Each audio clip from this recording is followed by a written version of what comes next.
సంవత్సరాల తరబడి government job కోసం వేచి చూస్తున్నారా? కేవలం 8 నెలల్లో మీ కల నెరవేర్చుకోండి. వెంటనే కింది నంబర్స్‌కి కాల్ చేయండి. నమస్తే రమ్మగారు. నమస్తే జయ. మంచి కథ చెప్పుకుందామండి. నేను నారాయణీయం అని ఒకటి చదువుతాను జయ. నారాయణీయం నారాయణ భట్టతిరి అంటారు. భట్టతిరి అని ఆయన రాశారు. ఈ నారాయణీయము మలయాళ దేశంలో పుట్టింది. వాళ్ళు ఎక్కువ చదువుతారు. సంస్కృతంలోనే ఉంటుంది. అదొక సంచిక అండి, ఒక పుస్తకం ఇది. ఇందులో దశకం 10 శ్లోకాలు, ఒక బంచ్. ఇలాంటివి 100 దశకాలు ఉన్నాయి. అంటే ఎన్ని ఉన్నట్టు శ్లోకాలు? 1000 శ్లోకాలు. తలా పుస్తకం. కేరళ దేశంలో వెలిసి ఉన్నటువంటి గురువాయూరప్ప మీద రాయబడిన పుస్తకం. గురువాయూరప్పకి అంకితం ఇచ్చాడు. అది పూర్తిగా ఏమిటంటే మా శ్రీమద్ భాగవతం తాలూకు చిన్న వెర్షన్ అనమాట అనుకుందాం. అట్లా మా భారత భాగవతంలో ఉన్న అధ్యాయాలు అవి కనపడతాయి కదా, రకరకాలు. అంటే కృష్ణ పరమాత్మ విష్ణుమూర్తి యొక్క రకరకాల స్వరూపాలు అవన్నిటిని వర్ణిస్తూ ఇప్పుడు ప్రస్తుతం నేను అందులో 55వ దశకం చదువుతున్నా. కాళీమర్దనం. అది కృష్ణలీలలో ఒక్కొక్క లీల ఒక్కొక్క దశకంగా రాయబడి ఉంది. ఎంతకాలం నుంచో చదువుతున్నావు. నారాయణీయం గనక చదివితే చాలా సమస్యలు తీరుతాయని చెప్తారు.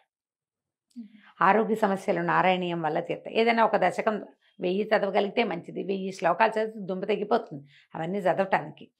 ఏదో ఒక దశకం సెలెక్ట్ చేసుకుని నేను ప్రహ్లాద చరిత్ర, ఈ కాళీయ నర్తనము, తర్వాత నరసింహావతారము, అట్లా అవతారాలుగా కూడా సెలెక్ట్ చేసుకోవచ్చు. నేను కాళీమర్దనం చదువుతున్నాను కొంతకాలంగా. నాకు ఎందుకో ఆ కాళీమర్దనం చదువుతుంటే అసలు ఇది ఎక్కడి నుంచి వచ్చింది, ఎలా వచ్చింది, ఇలా రాయాలని ఆయనకి ఎలా అనిపించింది అని చాలా అనిపించేది నాకు.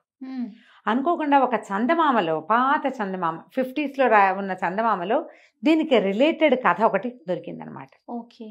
ఆ నారాయణీయం గురించి ఎప్పుడు చెప్తానా, ఎలా చెప్పాలా అని ఆలోచిస్తున్నాను. ఇప్పటికి మనం చాలా స్తోత్రాల గురించి చెప్పుకున్నాం కదా. మన ఈ మన ఏమన్నా మన సోషల్ మీడియాలో ఇప్పటిదాకా పెద్దగా నారాయణీయం ప్రస్తావన లేదు. అందరూ ఇవే చెప్తున్నారు. ఏమేం చెప్తారు? ఖడ్గమాలని, కనకధారాస్తవం అని. వారాహి అమ్మవారు కూడా ఇటీవల చాలా ప్రఖ్యాత వ్యక్తిగా మారింది అమ్మవారు. వారాహి అమ్మగారిని కూడా చాలా మంది ఫాలో అవుతుంది. నిజం అమ్మగారు, ఇదివరకు అసలు వినిందే తక్కువ. అలాంటి ఇప్పుడు చాలా చోట్ల ప్రతిమలు చూస్తున్నాం, ఫొటోస్ చూస్తున్నాం, ఆవిడ గురించి చరిత్ర వింటున్నాం. ఈ నారాయణీయము చాలా ప్రత్యేకమైంది. మనకి ఉడిపి దేవాలయంలో కూడా వినపడుతుంది. సంస్కృతమే. దీనికి అర్థాలు అవి తాత్పర్యాలు చెప్పేవాళ్ళు ఎవరు మనకి ప్రవచనకర్తల్లో కనపడరు. నేను కూడా ఆ సాహసం చేయగలనని నేను చెప్పను, కానీ చాలా బాగుంటుంది. ఓకే. అయితే ఇప్పుడు మనం చెప్పుకోబోయే కథ దానికి రిలేటెడ్ కథ. అయితే 1200-1300 సంవత్సరాల క్రితం కేరళ దేశంలో రామానుజం అని ఒక కుర్రవాడు ఉండేవాడు. ఈ రామానుజము తెలికల వాళ్ళ అబ్బాయి. తెలికల వాళ్ళంటే నూనె తీసే జాతి వాళ్ళది. వాళ్ళ కులవృత్తి అది. జాతి అనకూడదేమో, వాళ్ళు నూనెలు తీస్తారు. ఇక్కడ కూడా మనకు నూనె తీసే వాళ్ళు కనిపిస్తారు కదా, గానుగలు ఉన్నాయి. తెలికలు అంటారు, తెలికల వాళ్ళు అంటారు. మన ప్రాంతాల్లో, ఆంధ్ర ప్రాంతాల్లో తెలికల వాళ్ళు అంటారు. వాళ్ళు ఇంకేదో పేరు ఉండుంటుంది, నాకు సరిగ్గా తెలీదు. ఈ పేరుతోటి మాత్రం నాకు తెలిసి వీళ్ళు వెజిటేరియన్సే. నాకు తెలిసిన 1-2 కుటుంబాల ఫ్రెండ్స్, చిన్నప్పటి ఫ్రెండ్స్, వాళ్ళు వెజిటేరియన్స్ కానీ నాకు జ్ఞాపకం. అయితే ఈ కేరళలో నూనె అంటే కొబ్బరి నూనె బాగా వాడతారు కదా. ఆ నూనె గానుగలు ఆడించే వాళ్ళ అబ్బాయి ఈ రామానుజం అని ఆయన. ఇతను బై బర్త్ ఏకసంధాగ్రాహి. ఏదైనా ఇట్లా వింటే అట్లా వచ్చేసేది. కానీ బళ్ళోకి వెళ్ళే విధానం ఆనాడు ఈ జాతులకి లేదు. మరి విద్యా విధానాలు అవి వేరుగా ఉండేవి కదా. 1200-1300 సంవత్సరాల నాటి కథ అంటే ఇప్పట్లాగా లేదు కదా. అయితే అతను పాఠశాల ముందు నుంచి వెళ్తూ పాఠశాలలో 10 శ్లోకాలు, పద్యాలు వినపడితే వినగానే వచ్చేసేది. అవి మళ్ళీ మళ్ళీ చదువుకునేవాడు, గుర్తుపెట్టుకునేవాడు. ఒకసారి వింటే వచ్చేస్తుంది. ఏకసంధాగ్రాహి అంటే ఒక్కసారి వింటే వచ్చేవాడు. అయితే క్రమంగా ఇతను వేద పాఠశాలలకి వాటికి నూనె ఇచ్చి రావడానికి వెళ్ళేటప్పుడు ఒక్కో పనస వినడం నేర్చుకున్నాడు. వినేవాడు వచ్చేసేది. అయితే వేద పాఠశాలకు వెళ్ళినా, ఏ పండితుల ఇళ్లలోకి వెళ్ళినా వేద పనసలు అవి వినపడుతూ ఉండేవి. వింటూ ఉండేవాడు. వింటే వచ్చేస్తుంది ఇంతే. అయితే ఒకనాడు ఏమైందట, కానీ అబ్బాయికి ఏ పాఠశాల ప్రవేశము లేదు ఈ పిల్లాడికి. ఒకనాడు ఏమైంది, ఒక బ్రాహ్మణుల ఇంటికి ఇతను నూనె పట్టించి పట్టుకెళ్ళాడు. వాళ్ళు కొబ్బరి చిప్పలు అవి ఇచ్చారు, నువ్వులు అవి ఇచ్చారు. అవన్నీ పుచ్చుకొని వెళ్ళాడు. వెళ్ళేసరికల్లా ఆ పండితుడు, ఆయన ఒక చిన్న సైజు పండితుడు, పిల్లవాడికి ఏదో చెప్పిస్తున్నాడు. ఆ వేదం చదువుతున్నాడు, పనస చదువుతుంటే తప్పు వచ్చేసరికల్లా విని ఆగలేకపోయాడు. తెలిసిన వాళ్ళు లెక్కలు తప్పు చేస్తుంటే కరెక్ట్ చేయరు, ఎక్కలు తప్పులు చెప్తుంటే మనము చెప్తాం, శ్లోకాలు తప్పులు చెప్తే నా బట్టి వాళ్ళకి ఒక ఉద్రేకం ఉంది, కాదు అక్కడ అలా అనకూడదు అనిపిస్తుంది. తెలుసు ఇతనికి. ఏం చేశాడు, ఆ అయ్యగారు అట కాదండి అని ఇట్లా అని చదివేసరికల్లా ఆయన ఆశ్చర్యపోయాడు. ఆ ఇంటాయన, ఇదేమిటి ఓరి నీకెలా వచ్చురా ఇది అన్నాడు. ఏమోనండి ఇప్పుడు విన్నానండి. వింటే రావటం ఏమిట్రా, ఎక్కడ విన్నావు అంటే ఫలానా వేద పాఠశాల దగ్గర విన్నాను. మళ్ళీ చెప్పన్నాడు. మళ్ళీ చెప్పాడు. చెప్తే ఇందాకటికి ఇప్పటికీ తేడా లేదు, స్వరం అక్షరాలు ఎక్కడా తేడా రాల. అది చెప్పు అని ఎన్నో రకాలు చెప్పించుకుని విన్నాడు. నువ్వు ఏకసంధాగ్రాహివిరా నాయన, నువ్వు భలేవాడివి, దాదా నూనెకాయని అక్కడ పెట్టు పా అని ఆ పండిత సభల దగ్గరికి తీసుకుపోయాడు, వేద పాఠశాల దగ్గరికి.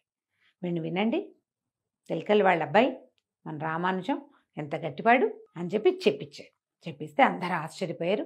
ఆ తర్వాత అతన్ని పిలిచేవాళ్ళు అన్నిటికీ, ఇంకా కొత్తవి నేర్చుకునేవాడు. ఆ అబ్బాయి కూడా ఏమనిపించేది, మనకు అవకాశం లభిస్తుంది కదా, అందుకని చక్కగా అన్నీ చదువుకోవాలి. మనకి రామాయణ భారత భాగవతాది ఇతిహాసాలు ఉన్నాయి, 18 పురాణాలు ఉన్నాయి, 4 వేదాలు 6 శాస్త్రాలు ఉన్నాయి. ఇవన్నీ చదువుకోవాలి, అన్నీ తెలుసుకోవాలి. ఆ అబ్బాయికి బేసిక్గా తెలివైన పిల్లలకి కొత్తవి తెలిసేసుకోవాలని ఉంటుంది, కనిపెట్టాలని కూడా ఉంటుంది. మెల్లిగా అవన్నీ చదువుకోవటం మొదలుపెట్టాడు. అతనికి ఒకటి వచ్చేస్తుంటే అసలు ఇవాళ మొదలు పెడితే రేపటి పుస్తకం అయిపోతుంది, అన్నీ వచ్చేసినాయి చిట్టిలాగా, రోబోలాగా. అబ్బాయి వచ్చేసరికల్లా బ్రాహ్మణ్యానికి చాలా అసూయ వచ్చేసింది. ఇలాంటి వాడు ఒకడు ఉంటే మనకేమొస్తుంది, పేరంతా వీడికి వెళ్ళిపోతుంది కదా, మనకి రాదు పేరు. సరే ఏమనిపించింది, వీడిని నోరు తిరగనివ్వకుండా చెయ్యాలి అని భావించారు. అయితే ఈ బ్రాహ్మణ పిల్లల్లో నారాయణ భట్టాద్రి అని రాస్తారు పుస్తకంలో, భట్టదిరి అని రాసి ఉంటుంది నారాయణీయం పుస్తకంలో. ఈ నారాయణ భట్టాద్రి అనే అతను కుర్రాడు, ఒక బ్రాహ్మణ కుర్రవాడు. అతనికి ఈ రామానుజంతో చాలా స్నేహమట. ఇతనితో కలిసి తిరిగేవాడు, ఏదైనా అర్థం చెప్పించుకునేవాడు. అతనికి 5-6 సార్లు వింటే వస్తుంది, ఈయనకు ఓసారి వింటే వచ్చేస్తుంది కదా, ఓసారి ఈయన వినమని ఇతనితోటి పాఠం చెప్పించుకునేవాడు. ఇతను వెనకాల పడి తిరిగేవాడు. సరే ఏమైంది, అతను తన పని మానుకోవాలి, కులవృత్తిగానే ఉంది, నూనె పెట్టేవాడు. ఓసారి బ్రాహ్మణ సమారాధన ఏదో జరిగినప్పుడు ఒక ప్రత్యేకంగా పాయసం తెప్పించి చేయించి అందులో నోరు పడిపోయి కొంచెం వెరితనం వచ్చే రకపు మందేదో కలిపారు వాళ్ళు. కలిపి, అబ్బాయి ఇది ప్రసాదం రా, బ్రాహ్మణులకే ఇస్తారు, అబ్రాహ్మణులకి ఇవ్వరు, నీ విద్య పట్ల గౌరవంతో నీకు ఇస్తున్నామంటే ఈ రామానుజం చాలా సంతోషించాడు. భగవంతుడు నాకు ఇచ్చిన అవకాశంగా భావించి ఆ ప్రసాదం నోట్లో వేసుకున్నాడు. వేసుకునేసరికల్లా కాసేపటికి మెల్లిగా అది పనిచేయటం మొదలుపెట్టింది, తల తిరిగిపోయింది, పడిపోయాడు. ఇంటికి తీసుకొచ్చారు. 1-2 పూటలు గడిచేసరికల్లా మాట మందగించిపోయింది. అయ్యో, ఒక రకమైన పిచ్చి ధోరణి కూడా వచ్చేసరికల్లా ఈ నారాయణ 2 రోజులు మిగిలిన వాళ్ళంతా వాళ్ళ ఇంట్లో వాడికి జబ్బు చేసింది అనుకుంటున్నారు.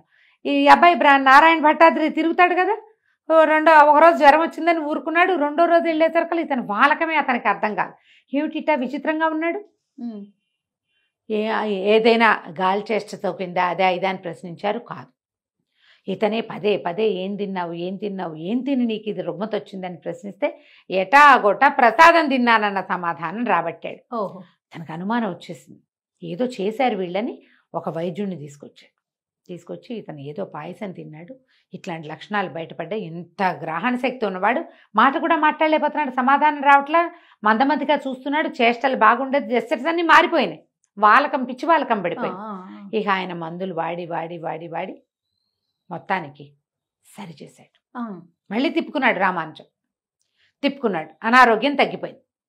తగ్గాక ఇక మెల్లిగా తన పని తను చేసుకుంటూ ఉండేవాడు. అయితే ఏమైంది, వీళ్ళు ఒక మర్మంగా మాట్లాడేవాట, ఆయన తెలివిగా ఉండేవి, మామూలు ఆన్సర్ ఉండేది కాదు. ఎవరు, రామానుజం పండిత భాష అనమాట. ఓ రోజు ఈ నారాయణ భట్టాద్రి వచ్చి అడిగాడు, నీ దగ్గర తైలం మంచిదేనా, నాణ్యమైందేనా అని అడిగితే, 10 పప్పుల సారం ఉంది నా తైలంలో అని చెప్పాట. అర్థం కాల, వెళ్ళిపోయాడు ఇంటికి. 10 పప్పుల సారం అంటే ఏమిటి, 10 పప్పులు ఎందుకు వేస్తారు ఎవరైనాను, దీంట్లో వేస్తే కొబ్బరి చిప్పలు వేయాలి లేదా నువ్వులు వేయాలి, పల్లీలు అవి అక్కడ వాళ్ళు వాడరు, అయితే నువ్వులు లేకపోతే కొబ్బరి, రెండిట్లో 2 పదార్థాలు ఉంటాయి, 10 పప్పులు ఎట్లా ఉంటాయి. వాళ్ళ సాయంకాలం అంతా విష్ణు పూజ చేసి రాత్రికి పడుకున్నట్ట నారాయణ భట్టాద్రి. పడుకుంటే ఆయనకు విష్ణుమూర్తి కల్లో కనపడ్డాడు.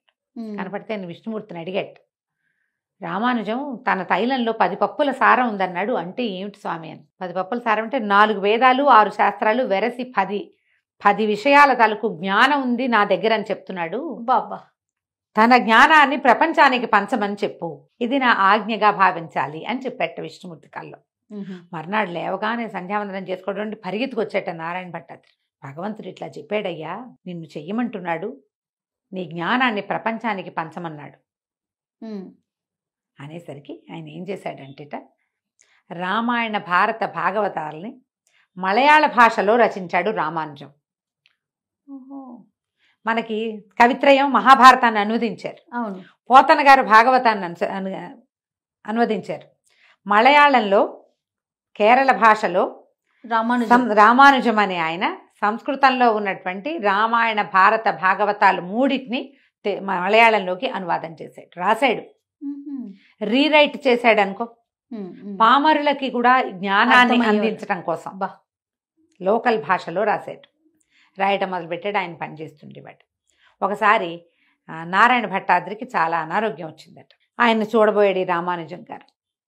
అన్ని వైద్యాలు చేశామయ్యా, ఏమీ ప్రయోజనం కనిపించట్లేదు, అనారోగ్యంతో అది నన్ను పీల్చి పిప్పి చేసేస్తుంది అంటే, ఇకనేమి చేప వైద్యం మొదలుపెట్టు అన్నట్టు అని చెప్పి రామానుజం వెళ్ళిపోయాడు.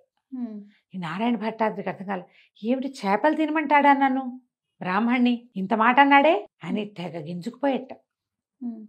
మాట్లాడడం మానేశాడు. అవమానకరంగా మాట్లాడాడు అని.